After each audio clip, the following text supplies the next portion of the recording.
Hello everyone and welcome to our channel. In front of me I have Polar Grid X2 and I'm gonna show you how to turn on this watch. So let's get started.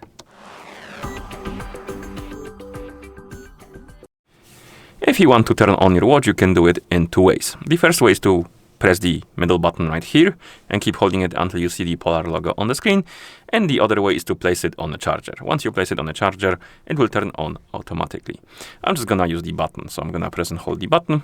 And once I see the logo, I can release the button and then wait until the watch is done booting into a system, which takes at least, I would say 5, maybe 10 seconds, maybe a bit more.